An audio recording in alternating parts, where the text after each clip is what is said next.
Hey guys, Simon and Alex here from Top Tennis Training, and welcome to video number 1 from my Tennis Tactics Blueprint course. Now this course has been one of our most successful courses to date. We've had the most positive feedback on it, and it's a course that helps most of you guys deal with all the different conditions, the different opponents, and all the different tactical situations that you may encounter in a tennis match, which will make you win more matches. Now there are many different ways to beat the pusher, but one of the most successful ways is to bring them into net.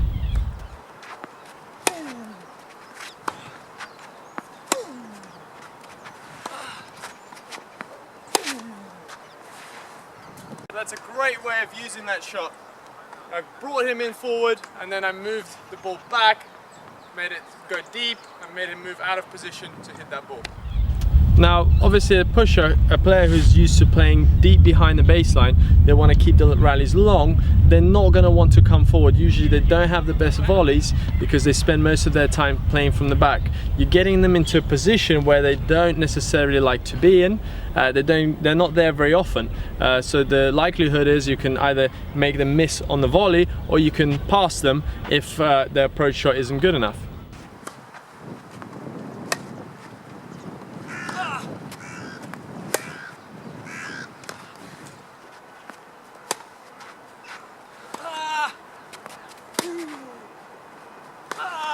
Again guys, practice this shot. It's not always going to come out perfect, but the more you do this shot, the better you'll become at it, the more confident you'll become, and the more you'll be able to use it in the match. Now the first thing you need to remember is you need to try and keep the ball low, because even if a pusher is coming forward, if the ball is too high, they'll be able to attack it. Any player of decent level can attack and put away a ball that's easy for them. So you still want to make a ball that's quite difficult, therefore being quite low, making them hit up on it so they're not able to hit their approach shot and put you into trouble.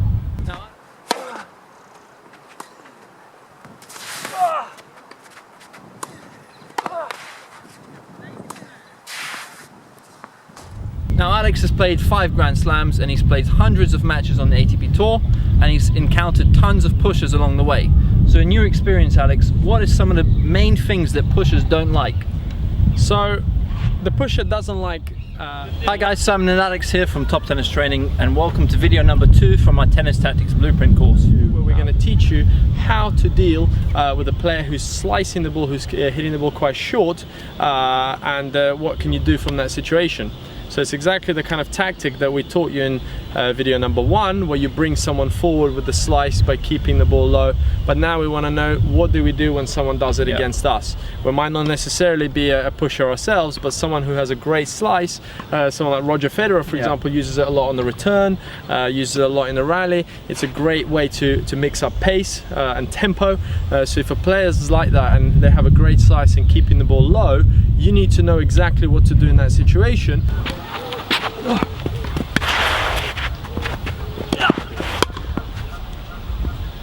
Now Simon has had a great track record in producing players of national standard. He's worked with many juniors and has been doing it for the last 10 years. So Simon, in your opinion, when a player gets that low slice, what would you be working, or what would you be telling your player to do against someone who does that? Now the thing that is the most common thing that players do on that kind of ball, they get up to that low ball and they kind of jab at the ball. They don't actually have a plan of how to overcome that slice. So the first thing I would say is, if you're going to drive it, if you're going to hit the topspin, you have to overcome their slice with your own topspin. It's not about power, it's more about that topspin and the height, the net clearance, because the low bouncing ball is very hard for me to be aggressive off this ball. But if I add that topspin, it makes it much easier for me to clear the net, and also after the ball's bounced on my opponent's side, it's going to kick up. So hopefully that's one way that we can deal with that low slice. The other way is to then slice it back. So if someone's hit a low slice to me, there's nothing against the rule book that says I don't have an option of hitting that slice back to them. Yep. it's very important that you just keep going through it. Don't try and slow it down. You're placing the ball, but you're placing it with a fast racket head speed.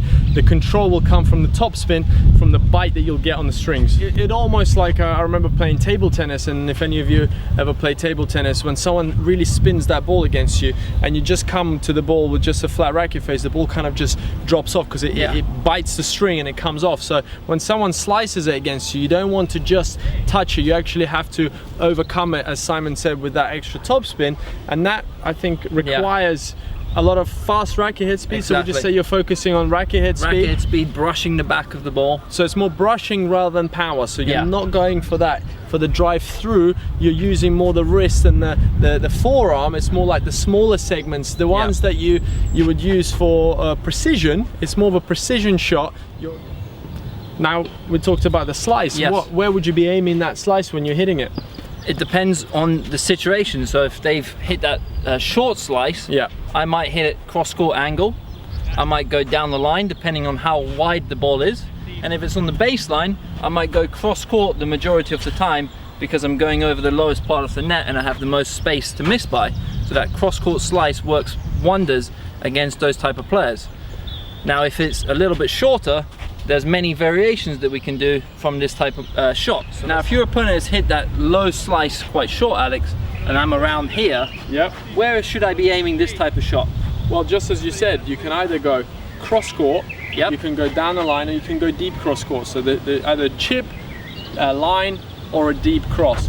Now it all depends on what you're trying to do with the ball, whether you're coming forward. Is it an approach shot? Because if you're approaching, it's probably better to hit it down the line and come in, follow the line of the ball.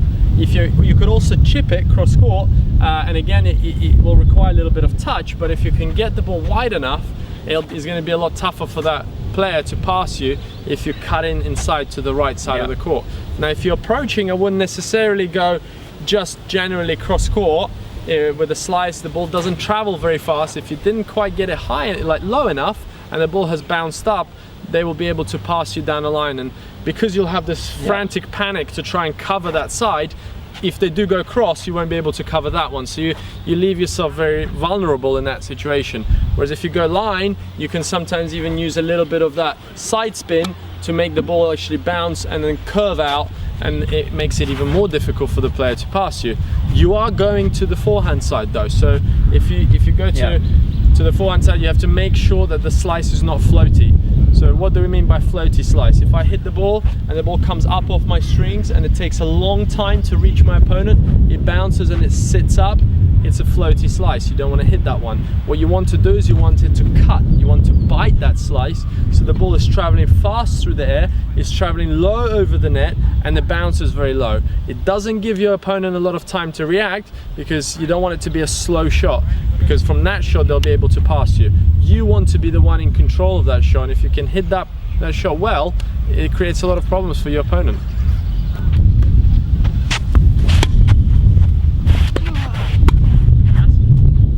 Now Alex, that was the backhand side, but what happens if the opponent hits a slice into this side of the court? So if it goes to my forehand, again, I'm focusing on accelerating as much as I can with my wrist, using my forearm, using the topspin. I need that ball to go over the net and dip after the net. I don't want it to keep going far and deep, and I don't want it to go long. I also don't want it to go into the net, so I need a nice curve of the ball, which I'm going to get with my racket head speed.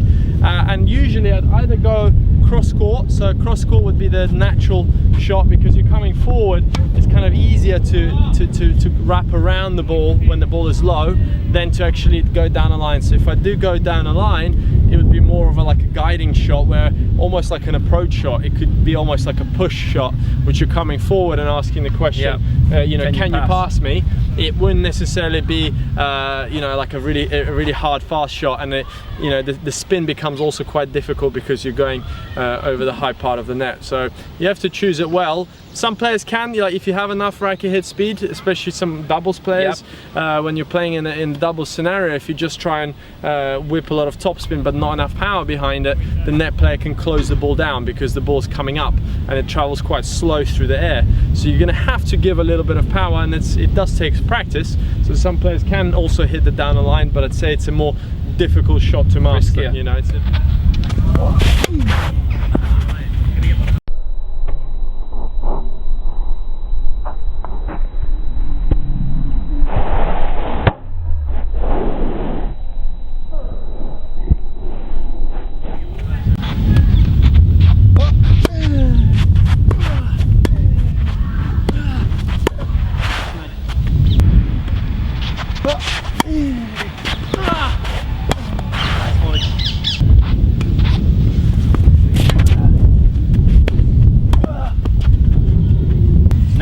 because the ball was really low, I chose to use that forehand slice, keep it really low on that side. Alex hit a really good backhand, but because I was able to close the net down quite quickly, I was able to finish the point with the volley.